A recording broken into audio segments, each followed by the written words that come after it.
Welcome to the Customer First Thinking Podcast, episode 40. My name is Stephen Shaw. In this episode, we interview Koen Pauwels, one of the world's foremost marketing scientists who specializes in helping marketers answer their toughest questions. If you could make one broad generalization about marketers, it's that they probably hated math and science in high school. Even today, with the business world awash in performance data of all kinds, marketers tend to fall back on long-held marketing truisms or heuristic rules in the decisions they make, anything to avoid number crunching. The right split between brand building and activation? Of course it has to be 60-40. Isn't that what Binet and Field recommend? The optimal media budget? Let the media agency decide. The ROI of that last product launch campaign? Not sure exactly, but we did see a short-term sales spike. The synergistic effect of offline and online advertising? No clue, actually. Just know that our brand awareness scores are higher than ever. No wonder that finance people scoff at the budget proposals that come out of marketing. Whenever they demand to see a clear link to business value, for some, any proof of effectiveness, all they ever get are performance forecasts built on a pile of dubious assumptions. In part, that's due to the abstract nature of marketing. There are many interdependent variables that come into play in any assessment of spending effectiveness. There's no such thing as spend this much, get this much in return. The approximate answers lie somewhere between what's happened in the past and what might happen in the future. And so a certain amount of educated guesswork is to be expected. But that crucial job of estimating marketing effectiveness based on known historical data needs to be far more rigorous, far more fact-based, and backed as much as possible by scenario modeling. For brands with large media budgets, the usual approach has been to lean on market mix modeling and multi-touch attribution tools to come up with the right budget allocations. And while those automation solutions do help to calibrate the media mix, there are many other thorny questions that require a working familiarity with statistics to answer. Marketing has become a fiendishly complex business, with a myriad of media channels to consider and a slew of direct and indirect drivers of market behavior that has to be taken into account. Too many, in fact, for marketers to figure out on their own, no matter how good they may be at pivot tables. So the time has finally arrived for marketing science to emerge from the halls of academia and come to the rescue of practitioners. Unlike data scientists who apply statistical methods to customer data analysis, a marketing scientist is a social and behavioral expert trained in answering the toughest marketing questions. Need to know the optimal pricing strategy? Which market segments offer the greatest profit potential? The right balance between ad reach and frequency? Whether it's worth the trouble to pursue light category users? The best promotional timing? The most important drivers of market share. A marketing scientist can build simulation models that get marketers a lot closer to the truth, or at the very least, to a defensible answer. Perhaps the best-known marketing scientist in the world is the slightly subversive Byron Sharp of the Australia-based Ehrenberg Bass Institute, whose best-selling book, How Brands Grow, won him a lot of fame for busting many cherished marketing beliefs such as differentiate or die, and perception drives behavior. A lesser-known, but equally esteemed marketing scientist is the Belgian-born Koen Pauwels, who is Vice Dean of Research at Northeastern University and heads up the data initiative there. In fact, Marketing Week's Mark Rickson calls him the best marketing academic on the planet. He's written a number of books of his own, one of which, It's Not the Size of the Data, It's How You Use It, remains an indispensable guide to marketing dashboard design. He's also dueled occasionally with Professor Sharp over some of Ehrenberg Bass's more contentious findings. I started by asking Professor Pauwels to first define marketing science and explain how it differs from data science. So I would say it is analyzing exchange behavior on markets using the scientific method. That's marketing science, right? So I originally got interested in marketing when I was a teenager, and I tried to figure out why people would wear, brand name ski jackets in my native Belgium when it was not cold. And it was just, for me, clothes were functional. So it was really, really weird for me that people would wear brand names to express themselves or anything like that, right? So that really intrigued me. And so marketing seemed to me, for me as a teenager, the perfect combination between economics, right, that typically assumes rational human behavior and deals with profits and costs, and the psychology, sociology, basically the social sciences. So marketing, aims to influence people, right? To kind of enable profitable transactions for win-wins, basically. So marketing science is really investigating that whole process with a more scientific lens. So why do people buy what they do? What stops them from reading a book that they bought, for instance, right? And so marketing science is really bringing the scientific methods to some of these very basic questions, and it's really being intrigued by human behavior as it relates to the marketplace. How do competitors relate to each other? How do manufacturers deal with powerful retailers? How do consumers, trade off privacy and convenience when they go online? And so all of these questions are basically interesting to me as a scientist because they touch on human behavior. The application of marketing science to marketing decision making is where this really pays off, obviously. So, is the outcome really here optimization? Typically not. so, so only one out of maybe 20 of my consultancy clients want me to optimize anything, and that is really important, right? So yes, I am an econometrician by training. So I typically, either analyze historical data or run field experiments to basically come up with in my models what I think you should do. And this could be, increase your price by 10%, drop your advertising by 20%, bring out a new product, or, stop trying to make the product perfect because consumers are not willing to pay for it. So this is the kind of things that come out as insights, I would say. But then typically in marketing practice, you have so many other limitations that you say, no, I'm not going to increase my price with 10%. If I believe Professor Powell's, I'm going to increase it by 1 or 2% and see what happens. If I if I gonna drop advertising by 20% because he says I'm gonna save millions of dollars, let me just drop it by 4% and see what happens. So in practice, you see that people are more risk averse. For instance, they care about their career too. So even though it's in the best interest of your organization, it doesn't mean that it will make your career. So in reality, people are more, let's call it satisficers, or if they believe what I tell them, they will move in the direction instead of fully doing it. The other thing that comes to do is at which decision level are you in the organization. So I can tell you what your optimal marketing budget should be, but if you have no control in a company about the budget, if you can only decide how it's allocated, right? And that may be online and offline, or within online if you are, retail media and social media, or within social media. So depending on where you are and which decisions you make, you're gonna be taking some things as a given and saying, well, sorry, Professor Powers, you tell me I should double my budget, but I can't convince my boss to do that. But I will try to implement your advice in terms of the things that I can control and that I have decision over. Well, I would think you would be a wonderful ally to convince the CFO that they need to spend more money on marketing. I typically am that way. So about half the time I'm hired by marketing, half of the time I'm hired by finance. And so a lot of my courses also has both in there.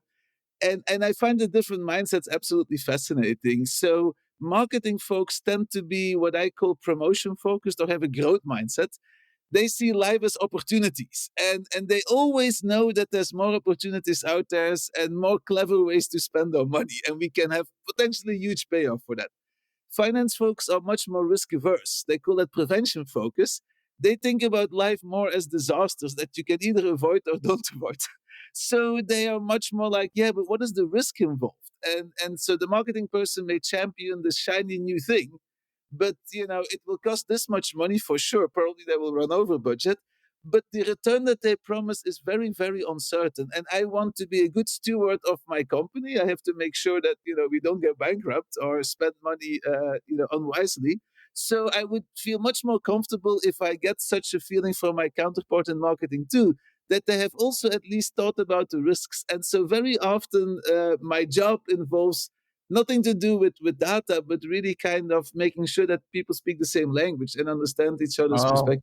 so you're an intermediary in many respects. Yeah, very much so. And then It's certainly I would also say, I mean, because you asked for the difference between marketing science and data science, right? So in marketing science, we do use theory. That's the difference.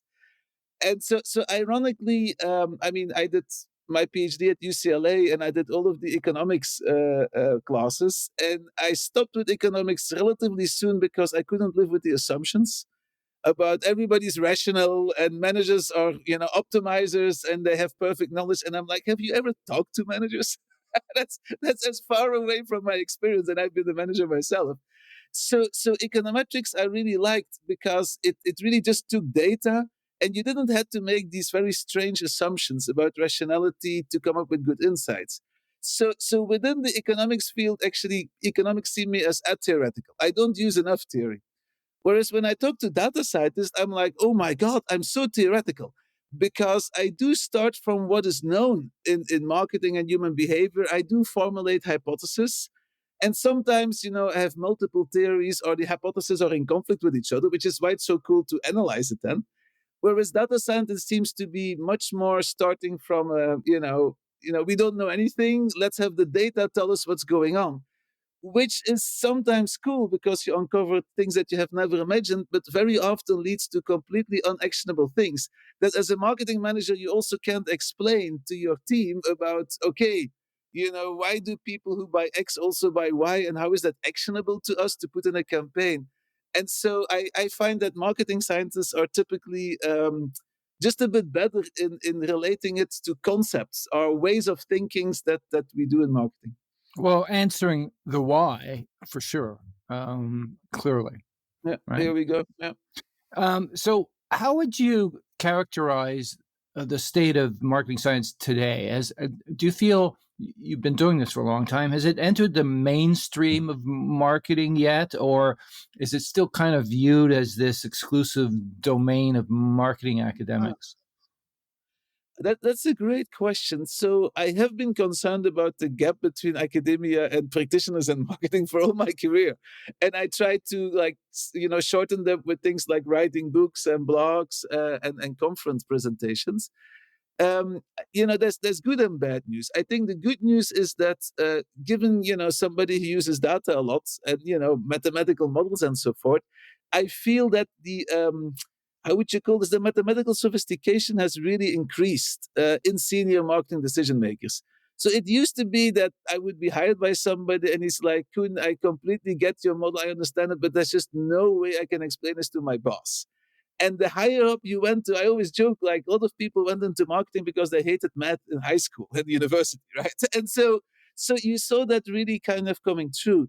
I would say in the last 25 years, and of course the internet has a lot to do with that, you see people in the top of marketing organizations that can really ask very great questions about my model. So even though they don't, run the code themselves, they are, and they're not producers of mathematical models, they're good consumers. They ask the right critical questions. So I think that's the good news.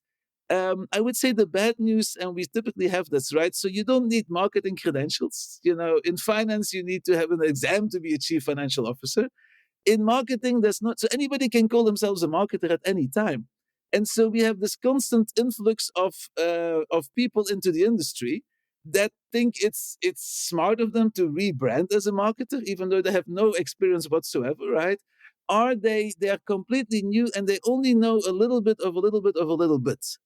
So, growth marketers or growth hackers or digital marketing experts, very often they just don't know the good old truths that we have developed offline and that still apply to human behavior. So there seems to be even more than before, I think, a fundamental disrespect of what came before because every year is new and because the technology is changing, everything is different. And I'm like, no.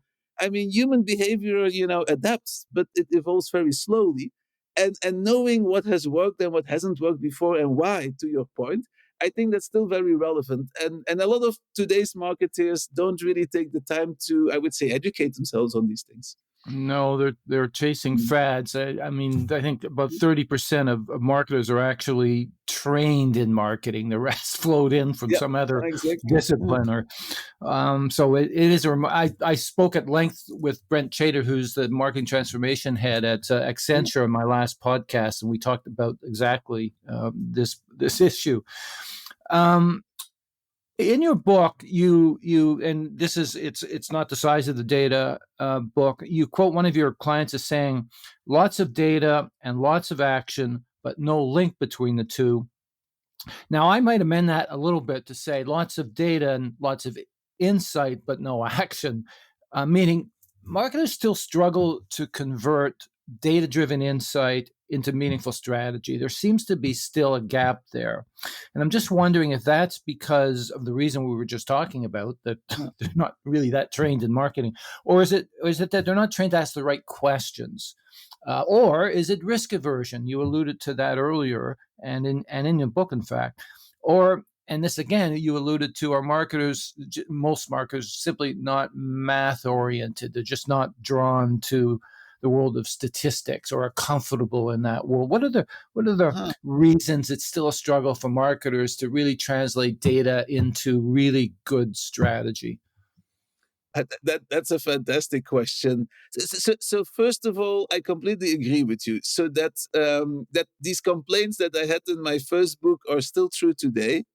And by the way, the reason of the first book, so the publisher approached me because they wanted to write a book about big data. And they had several books about big data. This was back in 2011 when it's supposed to be very important.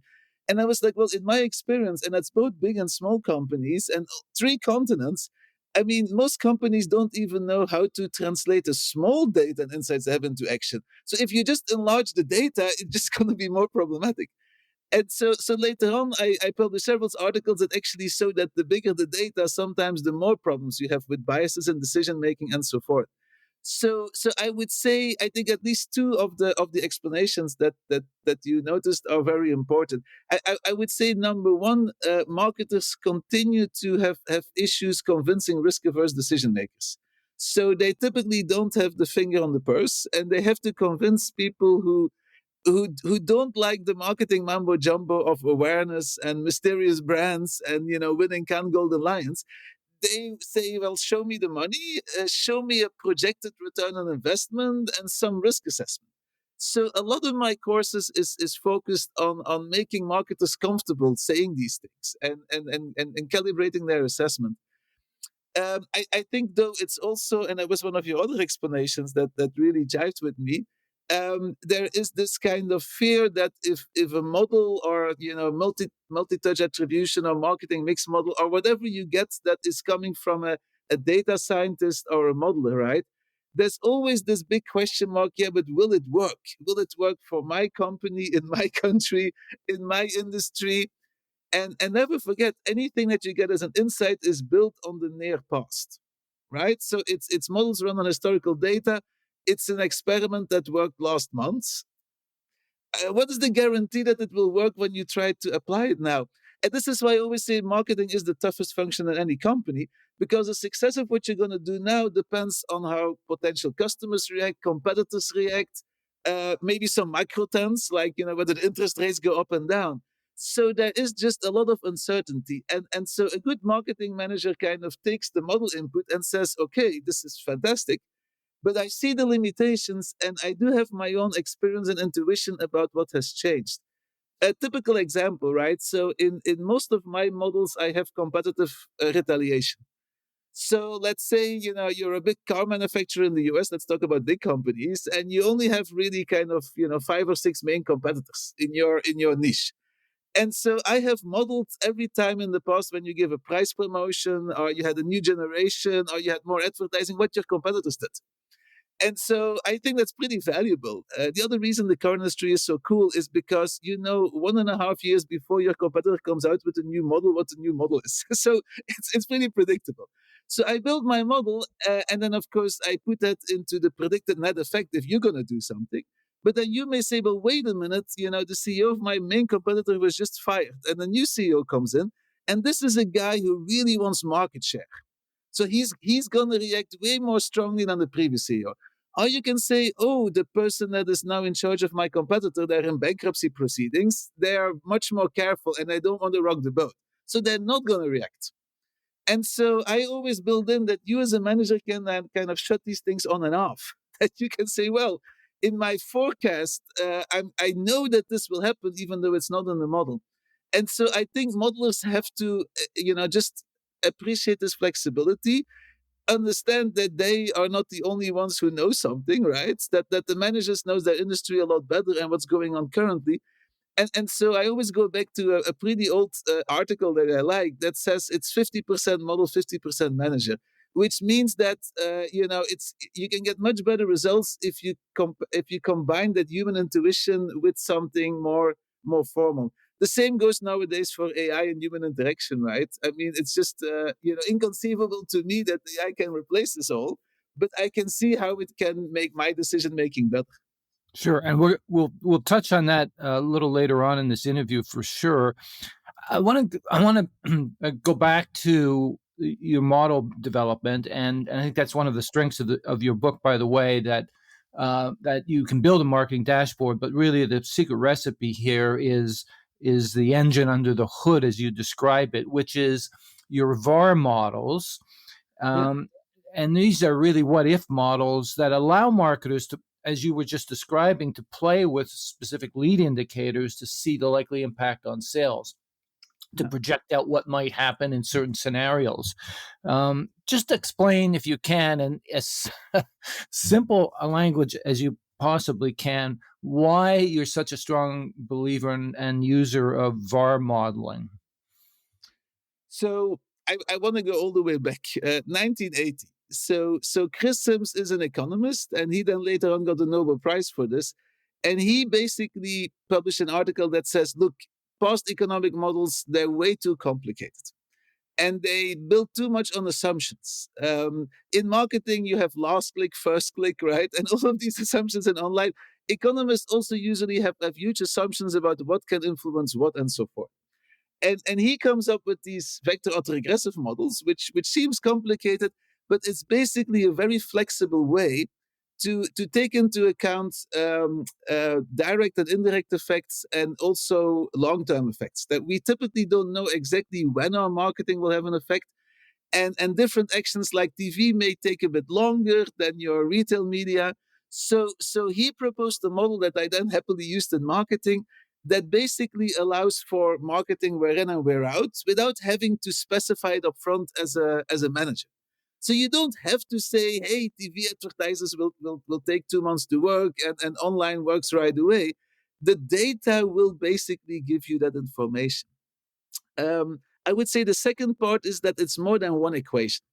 And I think online marketing is a great example. Brand equity is another one. So traditionally, you would say, well, let's say my sales, if this is what you care about, depends on a whole bunch of marketing actions and maybe some stuff that your competitor is doing. One big problem there is with this pesky thing called brand equity. So with brand equity, you have the feeling that your marketing feeds into it. I think Tim Ambler calls it like little streams feeding into a reservoir of goodwill. And that your brand equity builds and builds over time and influences your sales, but at a much more long-term level than changing your search marketing budget. So I have a second equation explaining brand equity with marketing actions. And so having multiple equations allow me to also model how your competitor is going to act, for instance. So instead of just explaining sales, let's say by online, offline marketing and brand equity, I also explain your brand equity with certain steps. And if I have competitive data, which is not always the case, I can do that too. So why is this important? A lot of times, if you put a very bottom of funnel marketing thing in there, it dominates everything else. So I worked for 4.5 years at Amazon, and Amazon Ads has like sponsored products, which are very much people browsing in your category and you stand out. Then they have sponsored brands, which is more like a storefront online that you can talk about your brands. Then they have, of course, takeovers of Prime Video and so forth, which is much more upper funnel. So if I try to explain your sales with everything, it's always the bottom funnel that dominates. It's always that. So things that build awareness, that build consideration, something that we as marketers care about, completely get washed away if you just explain, let's say, daily or weekly sales with these things. But now, if you have a second equation explaining awareness and consideration, and then, what feeds into that one, you can distinguish these things. So you can say something like, hey, I have this brand new TV ad, I air it, and yes, a few people get convinced right away to buy it. And that's my immediate sales effect. But my TV ads also make people much more likely to click on my online ads. And over time they increase my pricing power because I will be able to increase prices without losing too many consumers. So that's why it's a complicated system. It's kind of a web. um, but I think it's really useful to get to these direct and indirect effects, and so that's why I use it. And understanding the interdependence between the two, and there's an ongoing debate right now, obviously, between long-term brand building and performance marketing, and it helps to address that issue. Yeah, exactly. So I want to also talk about, you were referring yesterday to your work with finance folks and the budgeting process, which always marketers struggle with, and partly and because they aren't doing the sort of complex performance analysis you're describing.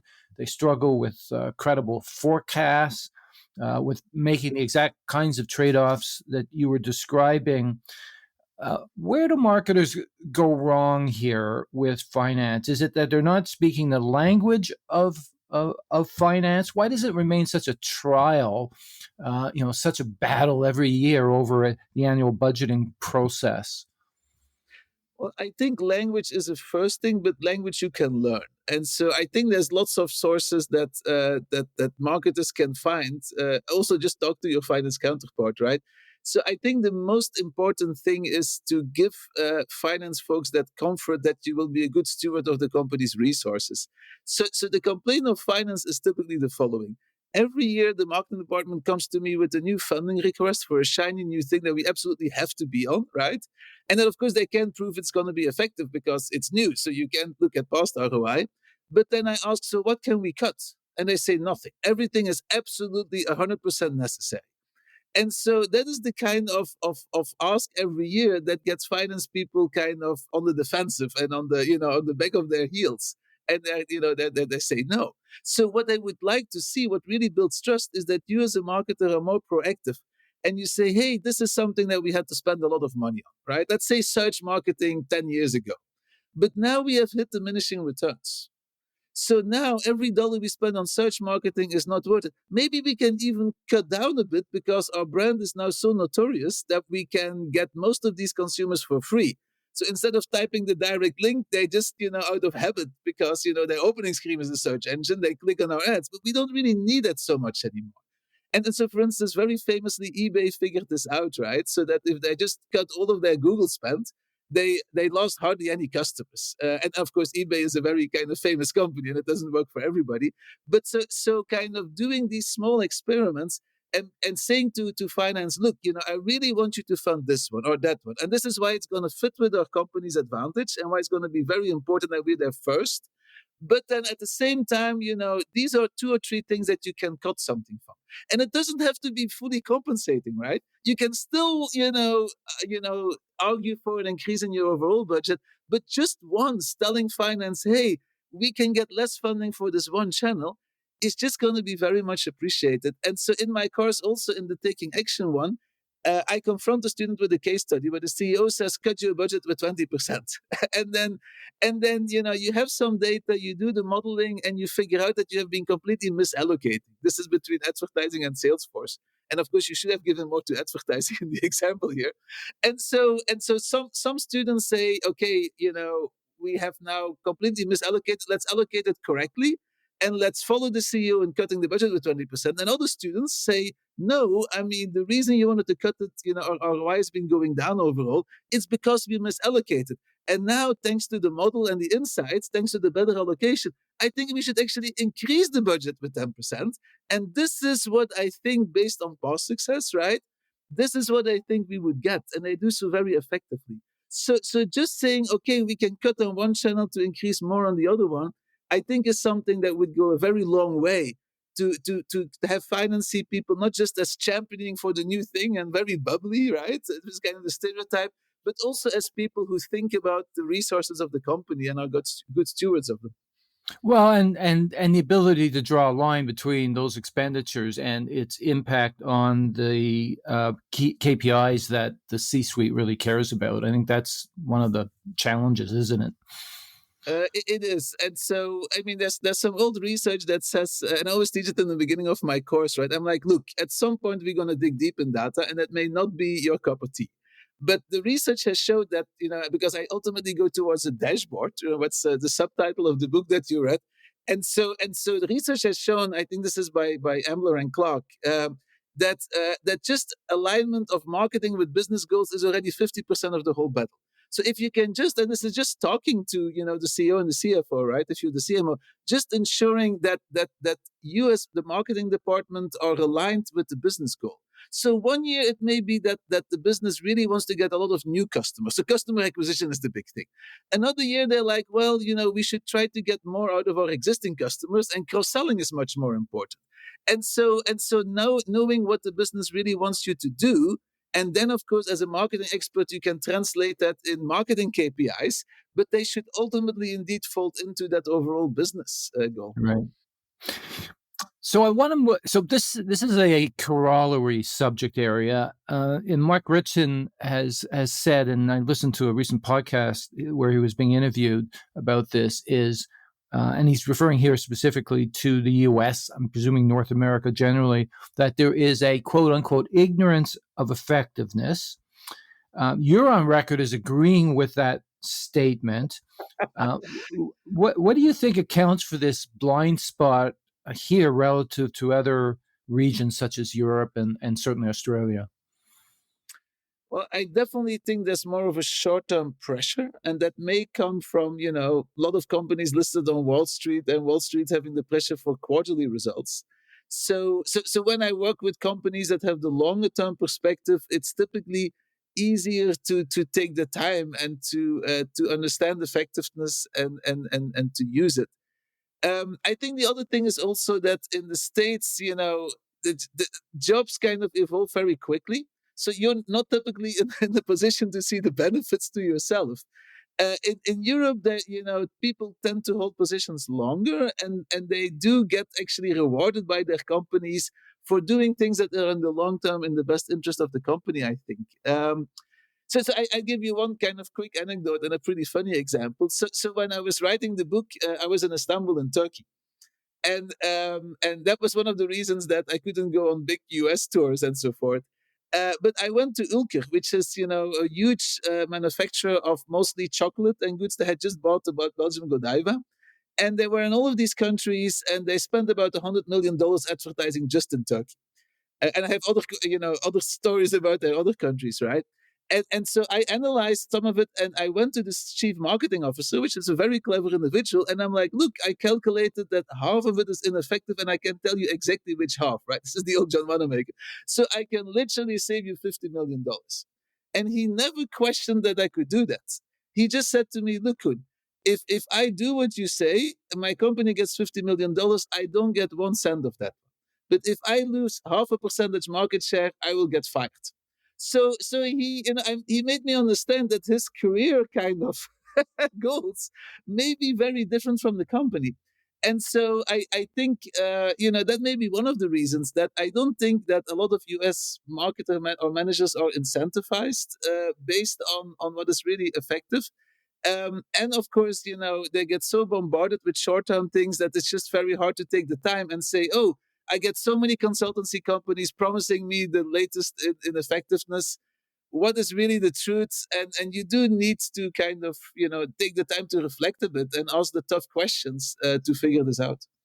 Well, and two, isn't the fact that a lot of businesses pray at the altar of growth, right? It's expand market share and grow, grow, That is true. right? And whereas, profitable growth has always been my objective. And yes, that sometimes, means making some interesting trade-offs. Right. So Mm. I'm going to jump into some controversial topics, controversial within the marketing science community, that is, and the ongoing debates that we see. And I'm gonna raise the name of Byron Sharp. And he's quite possibly one of the few marketing scientists, maybe the only one, to really you may be another one, but to have broken through the walls of academia and earned a certain widespread notoriety amongst a lot of marketers. And his book, How Brands Grow, was a bestseller. It really resonated with a lot of marketers at the time. Why do you think he was able to do that? Why do you think his book, which is really marketing science, resonated with so many marketers at the time and still does? Yeah. Well, I think there's two good reasons, right? I think number one is that he was very understandably going against some of the more obscure or esoteric things that marketing has come to believe. And I completely agree with him on that one. And so one of the reasons, by the way, where very few academics know Byron Sharp is that he doesn't publish in top journals, and I think the major reason for that is that academics typically, I wouldn't call it ivory tower, but most academics are far away from what is actually going on in marketing. And so once in a while we pick up on something, right? So things like Net Promoter Score or Reichelt saying that you should focus much more on retaining a customer versus thing. These are wonderful hypotheses that we love to debunk, which we did. But I think in the 80s and 90s there was this whole kind of going very deep in marketing mumbo jumbo, as Byron might call it, right? That brands have to be sensual and mysterious, and marketing also because of that got very very far away from financial goals and kind of basic generalizations about how customers act. So I think one of the reasons he was so successful because he went against something that was a bit of an aberration, and people kind of very understandably picked up on that one. I think the second reason he was so successful, so marketing science and marketing seems to be a little bit like mathematics and physics, right, or engineering, in the sense that Andrew Ehrenberg's work on double jeopardy and all of the generalizations that Byron put in his book is from the 1950s and 60s. I mean, I saw it in my PhD. And so starting from empirics is something that I love to do, and then saying, hey, isn't this interesting, right? So double jeopardy is basically saying big brands are different from small brands. Big brands have a lot more penetration, a lot more consumers bought you once, and the people that do buy you more often than the buyers of small brands. And it is really interesting. I mean, and I didn't quite explain that, but if you're, for instance, a pretty niche coffee brand or yogurt brand, you may have your very loyal followers, right? And typically marketers say you should go for a niche and you should try to get lots of heavy buyers and so forth. And then they will spread the word. But the problem is that even if I love your coffee or yogurt brand, I also have to buy for my wife and kids and for visitors that come by. So I will buy Nescafe once in a while. And so you see that small brands stay small for several reasons. Not enough people have tried them once, but also the people who tried them and even liked them don't necessarily spread the word. And then, of course, I would add the third one that retailers in the shelf space they give really favor big brands, and so these are very interesting insights.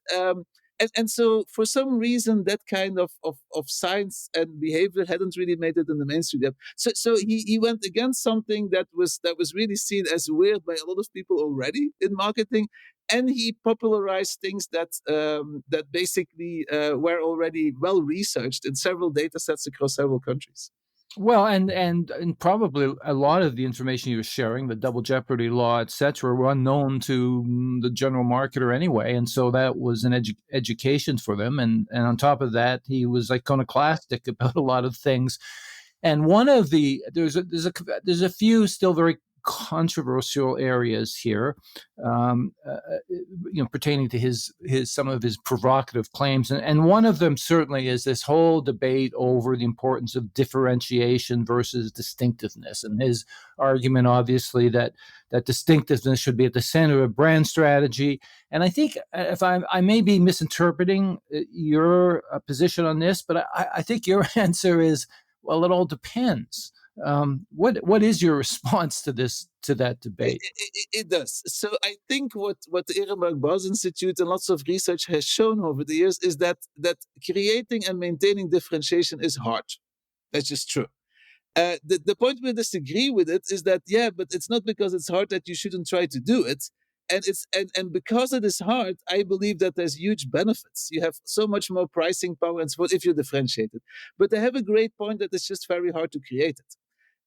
And so many things have to go right. Whereas distinctiveness is really interesting. Distinctiveness is like McDonald's golden arches, right? It's not specific to the product, and you're not gonna, like, their nuggets or their fries more, but it really reminds you of the brand, and it allows them to be very subtle in out of home and everywhere. They don't have to state their product and their price positioning every time. They can just show you the golden arches. And so what happened in practice again is that a lot of marketing managers, when they came new into a company, they tried to change a lot. And distinctiveness tells you no, there's a huge benefit in having people remember you with the golden arches or an icon or a certain logo. And unless you're really, really, really tanking, keep it. Because otherwise you're throwing everything overboard. And so I think distinctiveness is something that is intellectually very easy. I mean, it's relatively easy to say, yeah, we should remain distinctive and we should be consistent. But in practice, it's very hard to maintain. And so, because of their wonderful practice focus, I think they put a lot of attention to that one.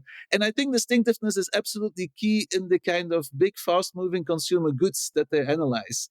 So, their data comes from fast moving consumer goods in developed markets and relatively big brands. And for those brands, yes, I mean, your competitors have by this time negated your points of differentiation very often. It's very hard to come up with new stuff that you can actually say, hey, we have much better coverage as a so what you're left is very often distinctiveness. Whereas I think for smaller brands that really want to grow a lot, also in emerging markets, I see that. And then in things like devices and technology, getting and maintaining a point of differentiation is just both very possible and very rewarding if you can do it. So there's that issue of differentiation versus distinctiveness. The other one that seems to get people's back up is his preference for mass marketing over what I call segmentation targeting, segmentation marketing, whatever term you want to use. His argument that reach trumps frequency, and his argument that marketers should try to attract as many light buyers as possible, and he even seems to dismiss the relative importance of heavy buyers. Now that that as a longtime marketer just doesn't seem logical. But is he right? So there's what the data show and there's assumptions, right? So one of the key assumptions in his work is that you can't really change people's habits. He's a behavioralist, right? So the consumers are what they are. So if you're a medium buyer of my brand and I want you to develop in a heavy buyer, he is basically assuming in his work and in his things that that's almost impossible. So you buy in the category a certain amount of time, and so it's virtually impossible for me to get you to buy more, right? And whether that jives with you really depends, I guess, on your brand and industry, because sometimes it may be the case. So given that, he says, look, yes, your customer retention, why would you focus a lot of resources on that one? Because it's a leaky bucket. Some people buy your brand because they felt good or bad a day. So it's not something to worry about unless it's, you're losing way too many consumers than predicted by his model, right? So if you want to grow, and this is why it's called How Brands Grow, you should really focus on getting new people to try your brand. Every time you need new people, and these will typically be the light buyers, because heavy buyers, they are very invested in the category and they already know the brands. And so your marketing will get to them anyway because they pay attention to it. So it's the people who only very occasionally buy in a category. These are the people that you want to focus on to get them to pay attention. And you want to get these folks. And so I think there's definitely something to say for that one. Where I think it gets a bit too extreme is, for instance, in reach versus frequency, right? So I think his point of view is you should always just maximize reach, because for the first exposure you get the most benefit. And so if you have a million grps, spend them all on reach, but everybody wants. And I'm like, well, if I introduce a new Powell's chewing gum, maybe that's correct. If I'm at the right retailers, I only have to basically touch you, Stefan, once for you to notice it in the checkout and maybe buy it.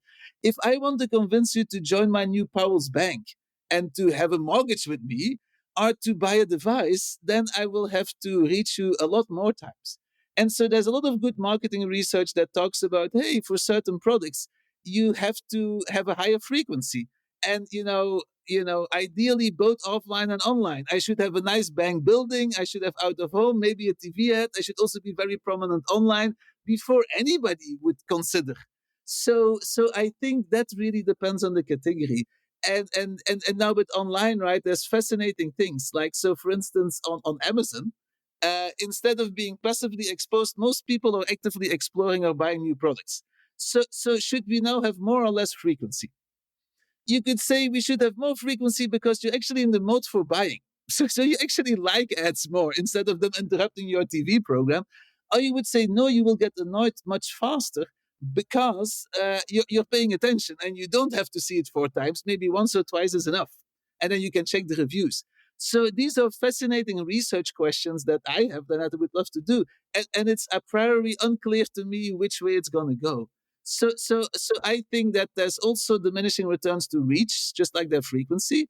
I mean, I believe in segmentation and targeting. I believe that if you have limited resources for smaller brands, you should first try to get market share selling nuts to squirrels, as Seth Godin called it, right? You should try to identify people who have a very strong need and are willing to pay for your product. And yes, you should first of all go after them. And then if you have money left, or if you want to really grow beyond that group, then you can go for higher reach. So I think a lot of nuance is lost sometimes in what you see on social media about what everybody should do in marketing. So I have a couple more questions. Well, I have many more questions, but I only have time right now for two more, given your schedule. Let me just touch on one other debatable subject. And again, I'm going back to Byron Sharp and his belief that this is one that is so counterintuitive to me, but he says that attitudes follow behavior, not the other way around. And his belief is that customers are polygamous. You referred to this just now, and he doesn't really believe in the idea of a loyal customer. Again, to me, quite counterintuitive. Fred Reichheld would certainly disagree. Maybe Tim Cook would as well. Yeah. What do you think about the importance of loyalty? And I'm coming from the perspective of a sort of a lifetime database CRM guy, where the whole objective is to increase the value of a customer over time by increasing largely their commitment to the brand and to other products within the brand. So that's the whole point. Yeah. Yet if you dismiss the whole idea of loyalty, that, in his view anyway, is not a valid assumption. What's your perspective on that? Yeah. So I always make the distinction between behavioral and attitudinal loyalty. So behavioral loyalty is basically shown that people buy more and more of you over time. And so at one of the banks that I worked for, it was really interesting. So they put all of this information online, and they thought they were specifically targeting people who never banked with them before. And most of the new accounts opens were people already banked with them and just didn't know that they also offered this particular financial product. So it's kind of, marketers sometimes have the assumption that their customers know as much about the brand that they do. And so in CLV, indeed, you're trying to constantly remind customers, seeing what next product they may be interested in and so forth. So I completely agree that you can increase behavioral loyalty, and there may be huge benefits to your company of doing so. What I agree with Byron Sharp is attitudinal loyalty is extremely rare.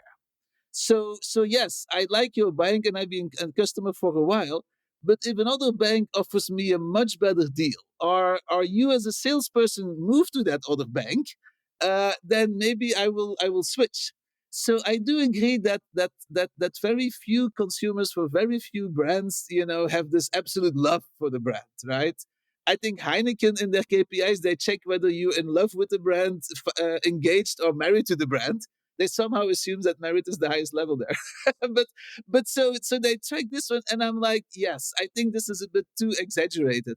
So people do feel it about some brands, right? Apple, Harley Davidson, and so there's a few brands that people do feel a very strong attitudinal loyalty. But I agree with Byron; it's very hard to achieve. It's very rare. So it's probably not a good kind of objective to spend lots of resources on for the typical brand. On attitudes and behavior, so as I said, Byron Sharp is a behavioralist. He believes that asking people is completely useless because you just make it up on the spot. And he has some point about that, right? I think Ogilvy said, people don't think what they say and don't say what they do. So he says, no, it's first you change behavior and then the attitudes come. So if I ask you, what do you think about Pepsi Cola? And I can ask you 100 questions. Do you like it? Blah, blah, blah. You probably just think, well, have I drunk or bought Pepsi for the last month?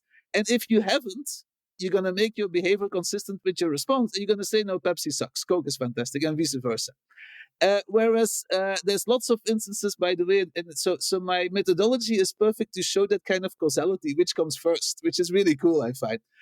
So there are some cases where I find this. In other cases, though, Byron is just completely wrong, and attitudes change before behavior, and you can see that in the data. So, one of the reasons that Jeff Bezos finally allowed Amazon to advertise is because they got into devices, right? Echo and Alexa, and he figured out that people first have to kind of be aware of Echo and consider it, and kind of think through all of the things, and so their attitude has to change before they're going to buy it. And so it's going back to the old low involvement versus high involvement decision making that we know very well as marketers. And the other aspect of this is if you provide a superior experience, you can even overcome a shaky value proposition just by the fact that you're treating people right.